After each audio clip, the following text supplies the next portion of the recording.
Something's in the way.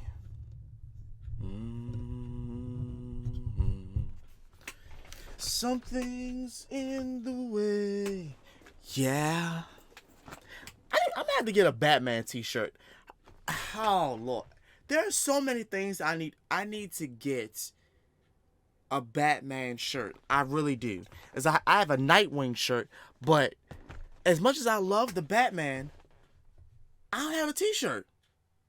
That's fucking wild. What is going on, you guys? It is your truly Master of Sakurai. Okay, now, I know some of y'all probably didn't think this was gonna happen with me reacting to the Nostalgia Critic videos. But the thing about it is, I haven't done Nostalgia Critic in a while. And the only reason why I had stopped, and I made a video about this, was because I wasn't doing anything else, and I wasn't that much interested in like doing Nostalgia Critic videos all the goddamn time, and then taking up all of my channel because I wanted to do other stuff. But I've been doing other stuff, so it's not bad at all. This though, I've been waiting for him to even talk about, because I know of all the things, he may not like Spider-Man.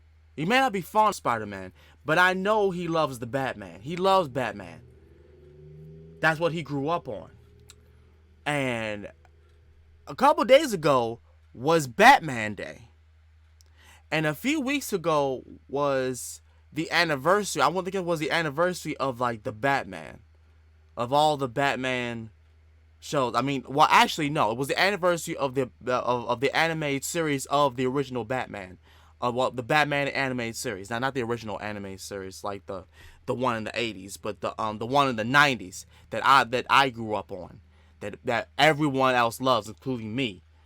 It was the anniversary of that. So Batman has been on my mind recently, and finally the Nostalgia Critic did this video, and I want to see what he has to say about this.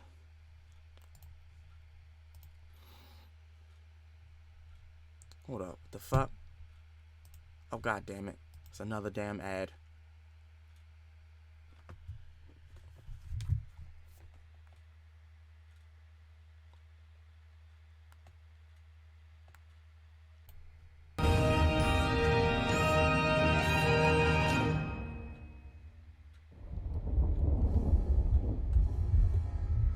I step out of the rain into the Channel Awesome studio. I make my way to the lounge, where it's still raining. The forecast called for selective focus all week, and today was no exception. Everyone is getting ready to shoot our review of the Batman. Malcolm's prepared as Commissioner Gordon. Tamara's set to go as Catwoman. Hey, I'm Vengeance! I have Walter as Batman. Wonder how I'm gonna work that out. It doesn't matter, for there's a mystery to solve. Because like the Batman, this is a detective story, an important one, trying to answer one of the biggest questions the film could have raised. Is that me as the gang leader? What the hell are you supposed to be? I don't know.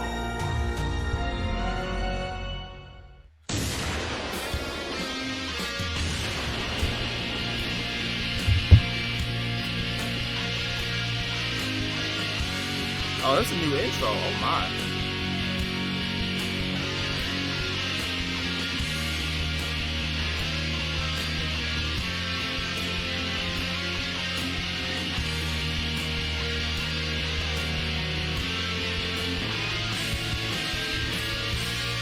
Wow.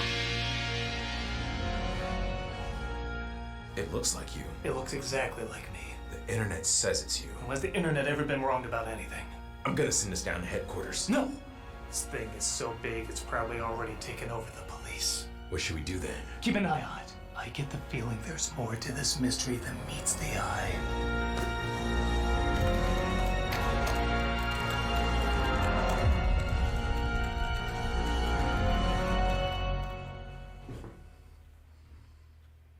So yeah, this was surprisingly good.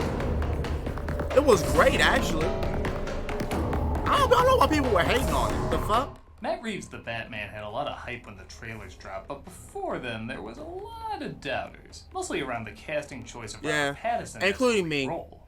Which meant, of course, in keeping with every controversial Batman choice, he turned out to be fantastic. But it wasn't just his performance that made the film work. I'll admit, my first concern was this was going to be too similar to the Nolan films. But thankfully, it had its own unique identity. The movie drew influence much more from the pulp detective stories that Batman had origins in. So it's like a mix of everything you think of when you visualize scuzzy film noir. It's rainy, smoky, has opening and closing narration, and more focus on the mystery rather than the crime fighting. This might be the first Batman movie to focus more on Batman than Bruce Wayne. In a good way this time. But that does bring up a good point. In the other films, this wouldn't have worked. But here, it thrives because it has the comic center of an awkward, crazy loner bringing justice to an awkward, crazy world. There's a lot of movie to talk about, more than at World's End's worth. So let's jump right into it. This is making up for a lot. The movie opens, much like the rest of the film, kinda like a horror flick, with the Riddler watching outside the home of a politician. It utilizes visual storytelling from the start as we see him look at the ceiling window, and the following shot at night shows it's cracked open. That was so subtle I actually missed it the first time. Speaking of missing stuff, hello? Yeah, I'm watching it now. Riddle me this, can you see me? I knew I should have brought the other suit. He kills the politician, and we cut to Batman, played by Twilight's Holy Shit, These People Can Act tour, doing something I'm shocked Batman's never done in a movie before. Narrate. 2 years of nights have turned me into a nocturnal animal. This perfectly sets up the detective and comic book element, as both involve a lot of narration. Also, welcome back to Chicago, Gotham. You can pretend to be Times Square, but deep down we know you're the Magnificent Mile. When that light hits the sky, it's not just a call, it's a warning. This film apparently also got some flack for being too serious. But I argue strongly there's a lot of comedy in it just for very weird, twisted people. Hold up, wait a minute. It got flack because it was too serious? What are you talking about? This is the Batman. The comic is nothing but serious. These people, I swear, they will complain about anything. Oh, that makes you so mad. Like, what the fuck were you expecting? Like, seriously, what? You're not snickering at the Riddler's clear-colored glasses with his serial killer mask, Gordon saying, "Let the guy dressed like a bat on the crime scene," or holding on this image while dramatic music plays. I don't know how to explain the humor to you. Just for a second, get out the Marvel movie mindset and say, you know what? People dressing up like this is goddamn insane. And you'll get the movie's comedy. Speaking of visual storytelling, it might be a little obvious, but I love that this gang member who has his doubts about the crimes they're pulling off has only half his makeup on. And he's the one that Batman lets go. I like he saw he was walking a tightrope between good and bad, much like he does, and showed mercy. Or maybe he's Harvey Dent, I don't know. This is demonstrated in a scene where the gang members want to beat up a guy on the train. They're led by... Who are you? Are you me?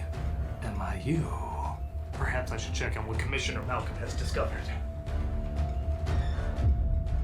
Commissioner Malcolm! An envelope. Somebody thinks we're getting too close. Somebody who has the I think answers. this is more of a commercial break moment. Good point, I'll see you in 10 minutes. Wow. Anyway.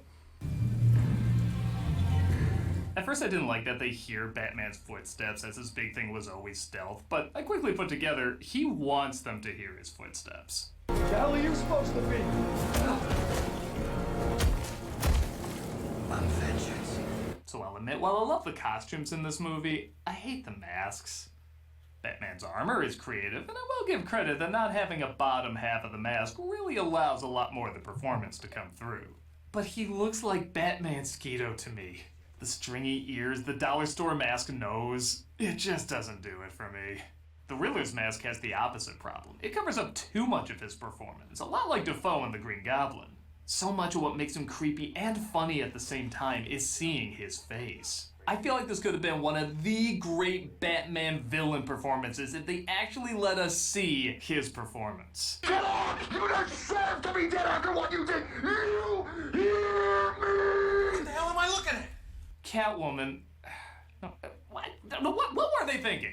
All she has is a ski mask that's a little pointy at the top. She literally works in a job that requires her to wear sexy clothes, and she loves cats. There's no way they could have worked a sexy cat mask into this. This dude's dressed like somebody burnt the Monarch. We can buy that somebody will wear a cat mask. It's not that far-fetched. You gonna let him in here? Let him through. I also love that Gordon, played by the often underrated Jeffrey Wright, is kind of a weirdo too. Batman's been around for only 2 years at this point, and people, understandably so, find his presence a little crazy. And Wright plays Gordon. Well, I'm gonna say this right now about Catwoman. It's not a ski mask. It's a bali. Like it's a special kind of mask that like burglars used to wear back in the Disney. So that's the reason why it looks like that. And plus that they were trying to this movie was actually trying to cut out that whole funny sex grade. They were trying to be as different as they possibly could be. You know, with like the whole with the whole past Batman movies. I can see why they were trying to do that. Cause Catwoman's been nothing but sexy. But if we just take a little bit seriousness into these characters, then it would be that would be a breath of fresh air, which it was. Now for the Batman mask, you gotta remember this is literally year 2. This ain't even his like fully completed suit. He's still fresh out the gate. So it's that the first costume is not going to be the best. You know? It's just not. Like a guy who's just given up and says, you know what? He gets results. The city is shit, and the guy who cleans the shit is gonna be a little weird. Just ask this dude a quiz job as a janitor. Batman gets a riddle addressed to him, so he takes it to his bat subway, and I guess I've seen enough caves. And we're introduced to emo Bruce Wayne. No, I mean actually emo, like he even leaves the eye makeup on. Part of me kind of thinks maybe they should have left it on the other actors. Maybe not. It won't be long before you've nothing left. I don't care about that. You don't care about your family's legacy? What I'm doing is my family's legacy. Some people are torn about this portrayal of Bruce Wayne, and I can't pretend I don't understand why. But I surprisingly like it because of Pattinson. We're still in his early years, so I think him being a shut-in gives him room to grow and learn more how to be a stronger Bruce Wayne as well as a stronger Batman. Now, you know something was crazy is that a lot of people, including me, had doubts about Robert Pattinson. We did.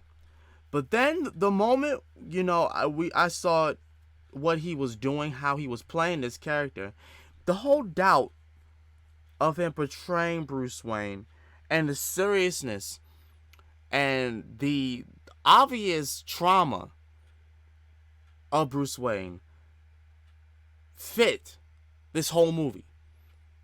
So thank you, Robert Pattinson, for doing that. Seriously. It's not like the world is rewarding him for being a shut-in. Every time he's Bruce Wayne, he sees ways he could be helping as a human being, but doesn't because it would get in the way of him helping as a giant bat. Your family has a history of philanthropy, but as far as I can tell, you're not doing anything. In the end, he realizes that, and instead of focusing on getting vengeance, he focuses on saving people as... Well, okay, still Batman. Yeah, I really would have liked it if Bruce wrote a check to the city or something like that at the end, but it doesn't look good on a poster. I also know the dude is 36, so he's not that young. But again, this is where the casting of Pattinson is very clever. I think it's safe to say we all still connect him to that emo kid from Twilight. And I think the film not shying away from that makes it easy to believe him as a boy Bruce Wayne, but also buy him as a Batman. The only thing I hate is how often he snaps at Alfred, played by Andy Serkis. You have to keep up appearances. You're still a Wayne. What about you?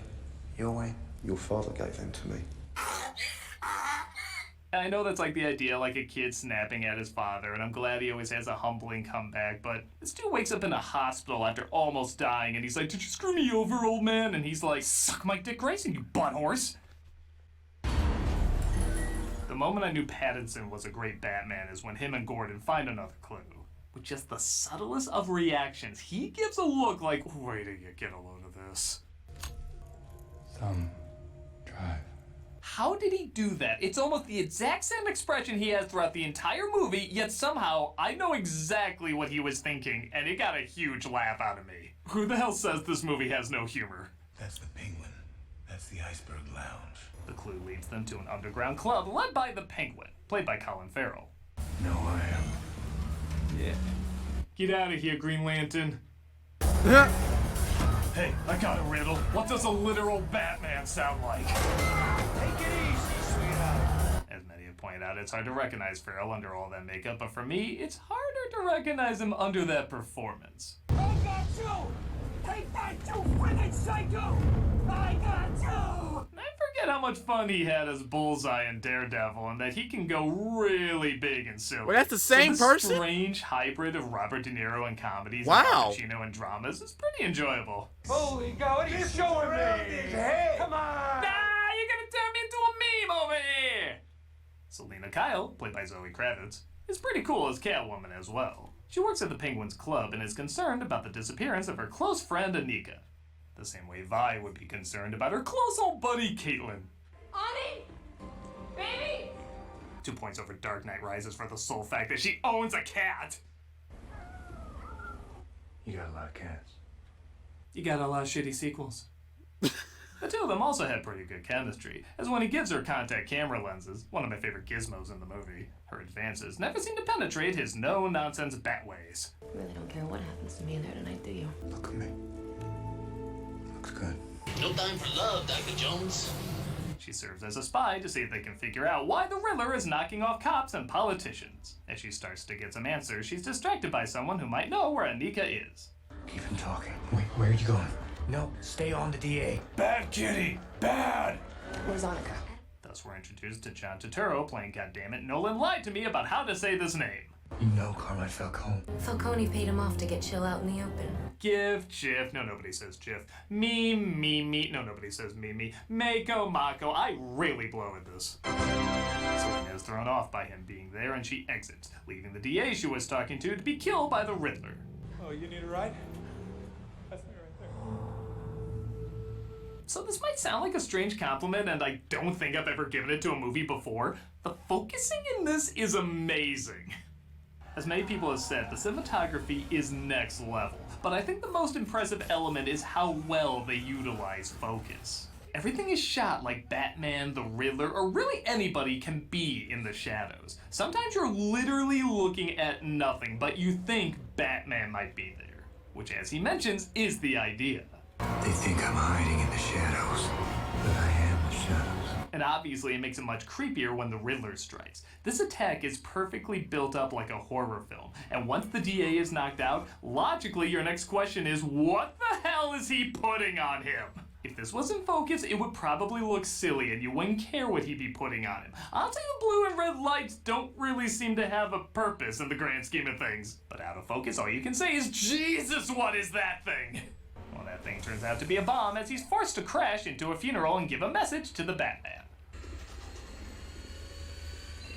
Again, if you don't find this funny, you're just not sick enough. 3 riddles in 2 minutes.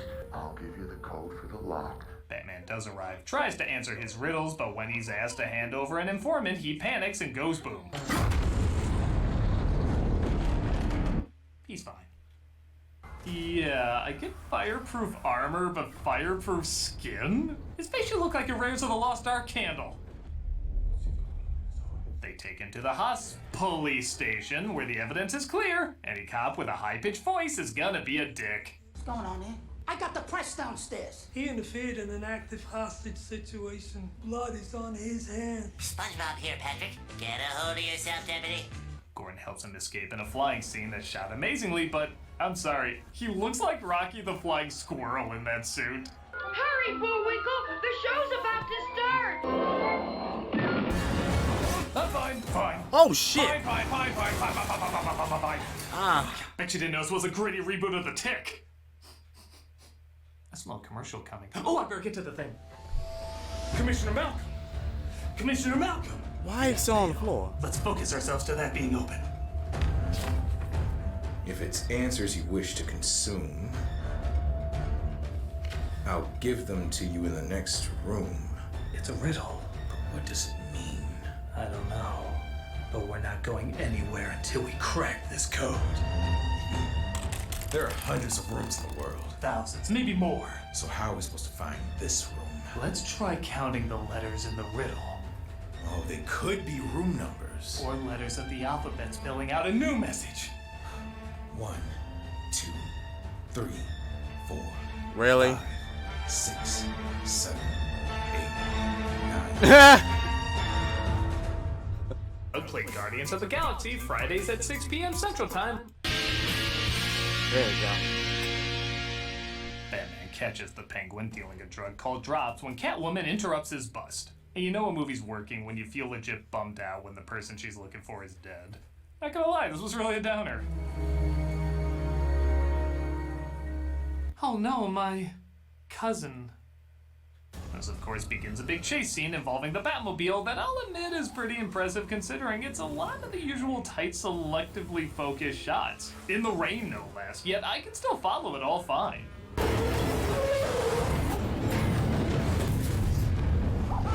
Yay! All these people died so you could ask him some questions. You literally know where to find him. As epic as that pissed off version of the Dragnet theme is, the one that says, "Son of a bitch, you're in trouble," this is the only part of the movie where I don't like Pattinson's acting.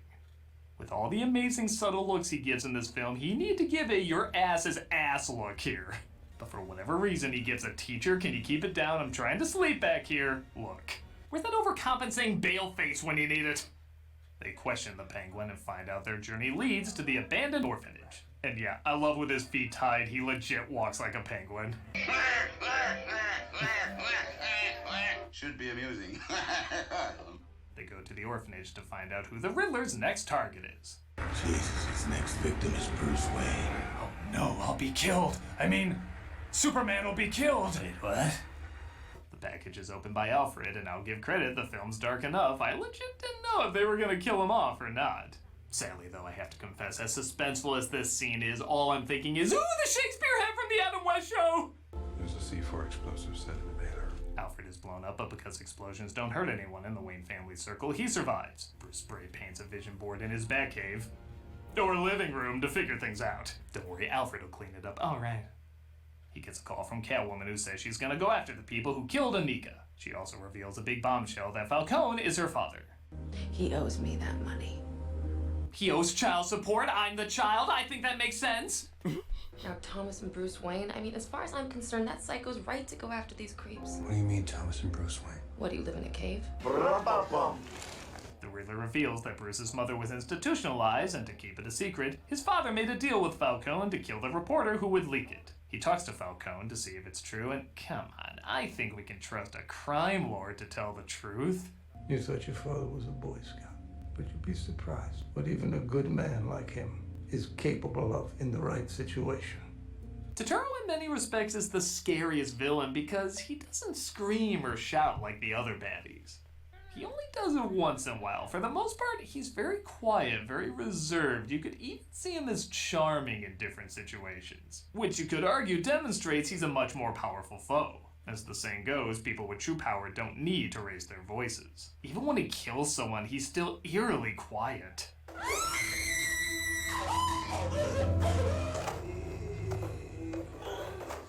Oh my god. He finds out from Alfred that his father did make a deal to keep it quiet, but didn't want anyone killed. They even introduced the idea that maybe Falcone is the one who killed his parents because he was going to tell the cops. It was Falcone? We shall know for sure. I don't know if I like that idea being introduced, but they do keep it vague that it could have just been a random criminal. Might be with some random thug on the street who needed money got scared and pulled the trigger too fast. Batman's origin ironically feels more meaningful the more meaningless the murder of his parents is. But hey, he might be Spider-Man based off this shot, as he discovers Falcone killed Anika and Catwoman is gonna get revenge by killing him off. Hey, Dad. I'm Maria Kyle's kid. Oh my god, you're her father? Ah, jeez, did I father you too? He stops Selena from killing him and is finally brought to justice. I'm finally seeing you in the light. You look ridiculous. He's shot by the Riddler outside the club and Batman rushes to his apartment to get him. Oh my god, Batman's the Riddler! Shut up, Frank. The Riddler is seen across the street though, and again, I really feel like we've been missing a lot of Paul Dano's performance with his face covered up. Imagine this freaky ass smile replaced by oven mitt face here. It just wouldn't be as creepy. He's allowed to shine. And it is unnerving. Sorry about like I said before, funny as hell splendor when Batman talks to him in prison. And if you're like me, your butthole clenched up as soon as he starts saying his name. Bruce Wayne. Bruce Yeah, he's keeping it together, but in his mind, you know he's thinking. It turns out he's just talking about how easy Bruce Wayne had it as an orphan, where he was left in the orphanage forgotten. The billionaire with the lying dead daddy, because at least the money makes it go down easy. Yeah, it did now that you mention it. Oh, god damn it! The Riddler assumed Batman was on his side, and as skin-crawling as he can be, again, if you see no humor to this performance, you gotta rethink a story about a guy dressing up like a bat. No!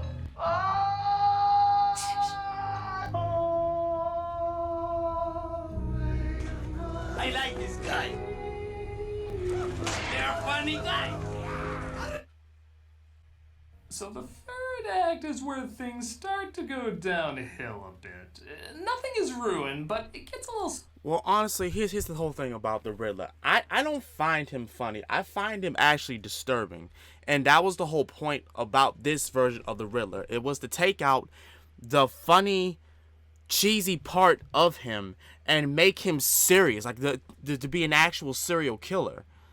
As what he is in the comics. Like, these people are not supposed to be funny. They're supposed to be actually fucking terrifying. And I liked that. I did. Sloppy, and you do start to feel the length for the first time. We're almost 2.5 hours in, and I surprisingly before then didn't feel how long this was. But after this talk in the jail, they should have just gone straight to the climax. Instead, he goes back to the Riddler's place where we just were a moment ago to get more information. And the information is very obvious. Literally, the first question you probably have about the Riddler is what's that tool he's using to kill people? Only now, though, does Batman ask that and it reveals a clue. Second, he misinterprets seeing the real you as he knows his identity, but with all the double meanings and this politician's name everywhere throughout the movie, it's pretty clear he's gonna go after her. When the climax does get going, a bunch of bombs start drowning Gotham, forcing people into the stadium where his goons will kill everyone. And I don't know, maybe this is just a personal preference for me, but I think water is a very boring climax for a Batman movie. Aquaman? Sure. Batman? Feels kinda lame. But okay, even if you don't mind that, people still continue to make bad choices. The politician knows henchmen are out there to kill her, and it's probably at this location. But she says she literally wants to put a spotlight on her. The problem with this city, everyone's afraid to stand up and do the right thing. Gordon tries as little as possible to stop her. We're under attack, man. Exactly. Excuse me. Ma'am. Stop! Don't! Not surprisingly, And she got shot. She didn't even Fucking land. She was idiot. just gonna guilt trip the attackers, I guess. Batman fights off the goons, but there's no big... That's my whole thing. That was the one thing I didn't like about that movie. You are in Gotham, dummy. You are a politician in Gotham. The citizens of Gotham do not like y'all. So why would you put yourself out there like that? Like, did y'all not learn y'all lesson from the Joker movie? Gotham citizens hate y'all. Like, and okay, I get it. I know the Joker movie is not in the same time. It's not time frame. It's not in the same story as this. I get that, but still the whole premise of Gotham, period, whether in the comics, movies, anime series, is that the citizens do not trust the politicians. The villains do not give a fuck about these politicians. They will put them in chronic acid before they trust them. So why would you think that was going to work? And you a black woman, be smart. Come on. Villains left to build up to. They're it. They're the last big battle. It'd be like ending Dark Knight with fighting off henchmen, but the Joker and Two-Face are nowhere to be seen. It'd be kind of anticlimactic. He injects himself with something to give him extra strength, but it's never explained what it is. Even the amazing focus is starting to look a little cheap. Clearly using CG in a lot of the shots. It looks so flat, it's like an eye exam saying, tell me when the Batman is in focus. But like I said, I can't say it ruins anything. I really like the henchman using the same quote as Batman in the intro. I'm vengeance. Which makes him realize he has to make it more about the people and not himself. This leads to a great image of him leading everybody out, starting with the boy who lost his father in the opening. I like he thinks about what the Riddler said and chooses him first over the politician. I'll admit I feel like it should have ended with the closing narration and him looking at the boy he helped. Or, again, him helping out as Bruce Wayne instead of Batman for once. I really feel like they were hammering that in a bit. But we get clearly two mid-credit sequences that for some reason are played before the credits. One is foreshadowing the Joker.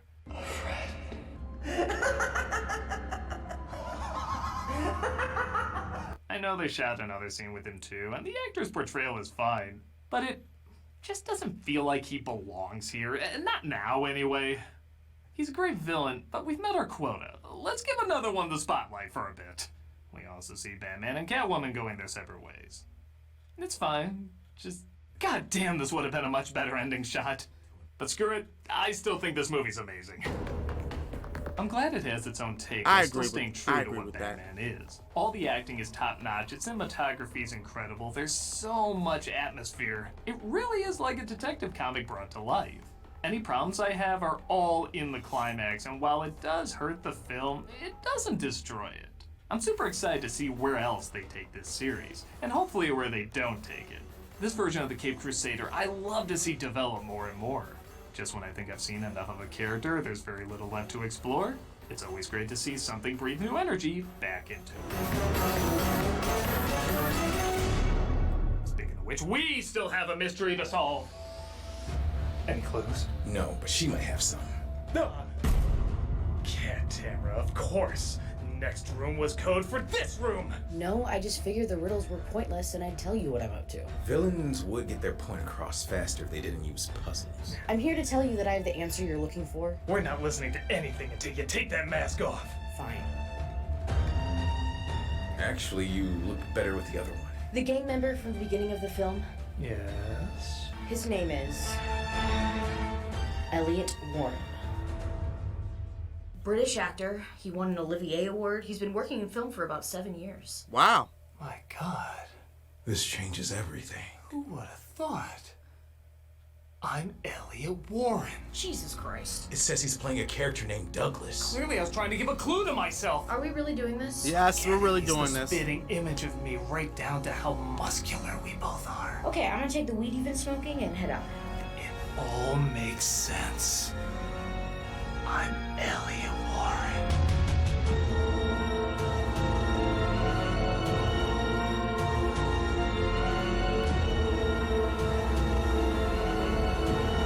Really?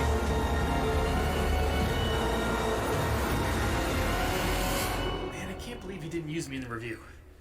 Maybe I can get Rob to dress up as Alfred and come pick me up. Oh my God. Wow.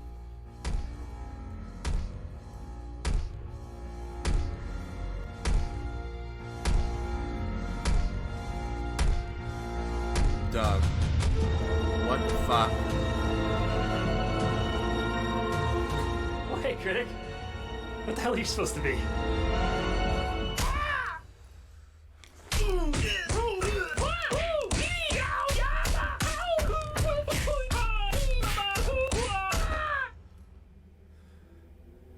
I'm Elliot Warren. Wow. Wow. Thumb. Drive. Okay. Okay. Alright. That was good. That was good. That was a good review about the Batman. But yeah, I like the movie. But yeah, he's right about the whole thing. Featuring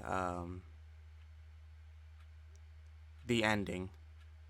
I still feel like that shot where he was with the people was a better ending shot than him in Catwoman, because there wasn't that much about Catwoman that we had like a deep connection that would end it off like that. Like I think personally, I think they should have started with the whole Catwoman Batman thing first, then the ending scene, and then make the whole scene with the Riddler and the Joker the after credits. I think they should have did it like that. And like had they done it like that, that movie would have been spectacular. In my honest opinion, it would have been spectacular, for real, for real. Especially with the fact that WB right now, Warner Brothers, is not doing so hot with their movie choices of what they want to create. And seeing as how they have a boner for the Batman,